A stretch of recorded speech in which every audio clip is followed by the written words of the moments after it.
আপনারা কি জানেন যে গর্ভাবস্থার সময় কিছু সতর্ক সংকেত রয়েছে যা অবহেলা করলে গর্ভের সন্তানের জন্য বিপদ ডেকে আনতে পারে।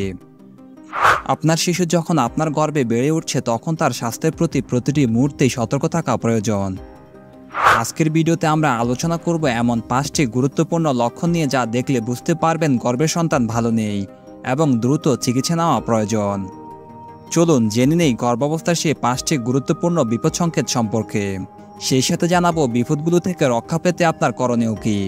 প্রিয় বন্ধুরা, এই ভিডিওটি আপনার এবং আপনার গর্ভের শিশুর জন্য অত্যন্ত মূল্যবান হতে পারে, তাই না টেনে পুরো ভিডিওটি সম্পূর্ণ দেখুন।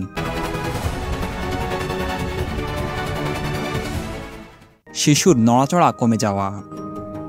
প্রথমত, গর্ভের শিশুর নড়াচড়া কমে যাওয়া একটি গুরুত্বপূর্ণ সতর্ক সংকেত। গর্ভাবস্থার 24 সপ্তাহের পর থেকে শিশুর নড়াচড়া মায়ের জন্য স্পষ্ট হতে থাকে। এই নড়াচড়াগুলো শিশুর সুস্থতার একটি প্রধান লক্ষণ। সাধারণত দিনে অন্তত 10 বার শিশুর নড়াচড়া অনুভব করা যায়, বিশেষ করে খাওয়ার পর বা শুয়ে থাকার সময়। যদি শিশুর নড়াচড়া কমে আসে বা একদম বন্ধ হয়ে যায় তাহলে এটি হতে পারে ফিটাল ডিস্ট্রেস বা অক্সিজেনের অভাবের লক্ষণ। যদি শিশুর নড়াচড়া প্যাটার্ন পরিবর্তিত হয়, যেমন আগে সক্রিয় থাকলেও এখন অস্থির নড়াচড়া বা শুধুমাত্র সন্ধ্যার দিকে নড়াচড়া করা, সেটিও মাথা রাখতে হবে।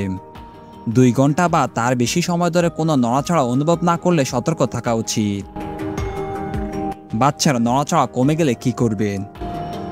কম নড়াচড়া হলে শুয়ে থাকুন এবং নড়াচড়া মনোযোগ দিয়ে খেয়াল করুন। ঠান্ডা পানি পান করুন বা কিছু মিষ্টি খেয়ে দেখুন। প্রতিদিন নড়াচড়ার সংখ্যা গুনুন এবং তা একটি খাতায় লিখে রাখুন। 2 ঘন্টার মধ্যে 10 বার নড়াচড়া না হলে বা নড়াচড়া কম মনে হলে অবিলম্বে চিকিৎসকের সাথে যোগাযোগ করুন। প্রয়োজন হলে আল্ট্রাসাউন্ড বা নন স্ট্রেস টেস্ট করানো যেতে পারে। গুরুতর বা ক্রমাগত পেটের ব্যথা। দ্বিতীয়ত, পেটে তীব্র বা ক্রমাগত ব্যথা হওয়া। গর্ভাবস্থায় পেটের হালকা ব্যথা সাধারণত লিগামেন্ট বা পেশি টান ধরার কারণে হতে পারে। গর্ভাবস্থায় এই পেট ব্যথা স্বাভাবিক হলেও তীব্র বা দীর্ঘস্থায়ী ব্যথা হতে পারে গর্ভের সন্তানের জন্য বিপদের সংকেত। বিশেষত 2য় এবং 3য় ট্রাইমিস্টারে এই ব্যথা সম্পর্কে বিশেষভাবে সতর্ক থাকতে হবে। যদি তীব্র ব্যথা হয় তাহলে এটি প্লাসেন্টা অ্যাব্রাপশন, যেখানে প্লাসেন্টা আংশিক বা সম্পূর্ণভাবে ইউটেরাইন ওয়াল থেকে আলাদা হয়ে যায়। এটি ইউটেরাসের আভ্যন্তরীণ রক্তক্ষরণের ইঙ্গিত হতে পারে। যদি ব্যথার সাথে রক্তক্ষরণ, তীব্র মাথা ঘোরা বা ঝাপসা দৃষ্টি দেখা দেয় তাহলে তা মিসক্যারিজ, প্রিটার্ম লেবার বা ইকট্রপিক প্রেগন্যান্সির লক্ষণ হতে পারে।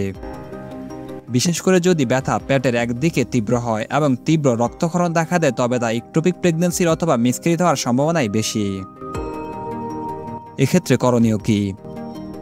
যদি ব্যথা শুয়ে থাকলে না কমে, তাৎক্ষণিকভাবে ডাক্তারের পরামর্শ নিন, বিশ্রাম নিন এবং ব্যথা কমাতে গরম পানির সেক ব্যবহার করতে পারেন। আর ব্যথা যদি রক্তক্ষরণের সাথে হয় বা তীব্র মাথা ঘোরা বা দৃষ্টিতে ঝাপসা হয়ে থাকে অবিলম্বে হাসপাতালে যান। রক্তক্ষরণ। তৃতীয়ত, গর্ভাবস্থায় রক্তক্ষরণ একটি অত্যন্ত গুরুতর সংকেত হতে পারে এবং এটি বিভিন্ন কারণে হতে পারে। এটি প্লাসেন্টার সমস্যা ও মিসক্যারিজের বা অ্যাবর্শনের লক্ষণ হতে পারে। গর্ভাবস্থার শুরুতে প্লাসেন্টা প্রিভিয়া বা ইমপ্ল্যান্টেশন ব্লিডিংয়ের জন্য হালকা রক্তক্ষরণ হতে পারে। এটি স্বাভাবিক হলেও ডাক্তারের পরামর্শ গ্রহণ করা উচিত। এছাড়া প্লাসেন্টা অ্যাব্রাপশন বা প্লাসেন্টার অন্যান্য সমস্যার কারণে গুরুতর রক্তক্ষরণ হতে পারে, যা জরায়ুর রক্তক্ষরণের ইঙ্গিত দেয়। এক্ষেত্রে করণীয় কি? যে কোনো ধরনের রক্তক্ষরণ হলে তা উপেক্ষা না করে দ্রুত চিকিৎসকের সাথে পরামর্শ করুন। রক্তক্ষরণের তীব্রতা, রং এবং সংযুক্ত লক্ষণ সম্পর্কে তথ্য লিখে রাখুন, যা চিকিৎসকের সাথে আলোচনা করার সময় সহায়ক হতে পারে। গুরুতর রক্তক্ষরণের ক্ষেত্রে অবিলম্বে রোগীকে হাসপাতালে ভর্তি করান। উচ্চ রক্তচাপ, মাথা ব্যথা এবং ঝাপসা দৃষ্টি।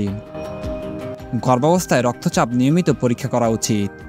উচ্চ রক্তচাপ এবং তার সাথে যুক্ত তীব্র মাথা ব্যথা বা ঝাপসা দৃষ্টি প্রি-এক্লাম্পসিয়ার লক্ষণ হতে পারে, যা মা এবং সন্তানের উভয়ের জন্য বিপজ্জনক। প্রি-এক্লাম্পসিয়ার ক্ষেত্রে উচ্চ রক্তচাপের সাথে প্রোটিনের উপস্থিতি থাকবে, যা সাধারণত 3য় ট্রাইমিস্টারে ঘটে এবং এর ফলে কিডনি ও লিভার সমস্যা হতে পারে। এছাড়াও ইডিমা বা শরীরের বিভিন্ন অংশে ফোলাভাব দেখা দিতে পারে। এই ক্ষেত্রে এই তীব্র মাথা ব্যথা, যা সাধারণ ওষুধে কমবে না, এটি মস্তিষ্কের রক্ত সঞ্চালন বা অক্সিজেন সরবরাহ কমে যাওয়ার ইঙ্গিত হতে পারে। এক্ষেত্রে করণীয় কি? রক্তচাপ নিয়মিত পরীক্ষা করুন এবং প্রি-এক্লাম্পসিয়ার অন্য কোনো লক্ষণ দেখা দিলে তা ডাক্তারের সাথে শেয়ার করুন। যদি আপনার রক্তচাপ নিয়মিত বেশি থাকে এবং এর সাথে মাথা ব্যথা বা ঝাপসা দৃষ্টি থাকে, তাহলে দ্রুত ডাক্তারের পরামর্শ নিন। চিকিৎসকের পরামর্শ অনুযায়ী ওষুধ বা অন্য কোনো চিকিৎসা গ্রহণ করুন। সর্বশেষ যে লক্ষণটির কথা বলবো সেটি হলো তীব্র বমি ও ডিহাইড্রেশন। গর্ভাবস্থার প্রথম দিকে মর্নিং সিকনেস স্বাভাবিক হলেও তীব্র বমি এবং ডিহাইড্রেশন হতে পারে হাইপারেমেসিস গ্র্যাভিডারামের লক্ষণ। এটি শরীরের পুষ্টি ঘাটতি এবং শরীরের পানি শূন্যতার জন্য ঝুঁকিপূর্ণ হতে পারে। দিনের বিভিন্ন সময় এবং খাদ্য গ্রহণের পর যদি বমি হয় এবং তা সহজে না কমে তাহলে তা চিন্তার বিষয়। বমির কারণে শরীরের ওজন কমে যেতে পারে। শুষ্ক মুখ, প্রস্রাবের পরিমাণ কমে যাওয়া, ত্বকের শুষ্কতা ইত্যাদি ডিহাইড্রেশনের লক্ষণ। এক্ষেত্রে করণীয় কি? প্রচুর পরিমাণে তরলজাতীয় খাবার পান করুন, বিশেষ করে ইলেকট্রোলাইট সমৃদ্ধ পানীয়। স্বাস্থ্যকর এবং পুষ্টিকর খাদ্য গ্রহণ করুন যা সহজে হজম হয়। তীব্র বমি হলে ডাক্তারের সাথে আলোচনা করুন এবং পরামর্শ অনুযায়ী ওষুধ নিন। ডিহাইড্রেশনের লক্ষণ দেখা দিলে তাৎক্ষণিকভাবে রোগীকে হাসপাতালে ভর্তি করুন। গর্ভাবস্থায় যে কোনো অসুবিধা বা অস্বাভাবিক লক্ষণ উপেক্ষা না করে দ্রুত চিকিৎসকের পরামর্শ নেওয়া জরুরি। আপনার এবং গর্ভের সন্তানের সুস্থতা নিশ্চিত করতে সবসময় সতর্ক এবং সচেতন থাকুন। উপরে বর্ণিত যে কোনো একটি লক্ষণ দেখলে দ্রুত চিকিৎসা গ্রহণ করুন এবং চিকিৎসকের পরামর্শ মেনে চলুন। আপনার এবং আপনার সন্তানের সুস্বাস্থ্য কামনা করছি। আমাদের চ্যানেলের সাথেই থাকুন এবং মাতৃত্বের এই সুন্দর যাত্রায় আমরা আপনাদের পাশে আছি।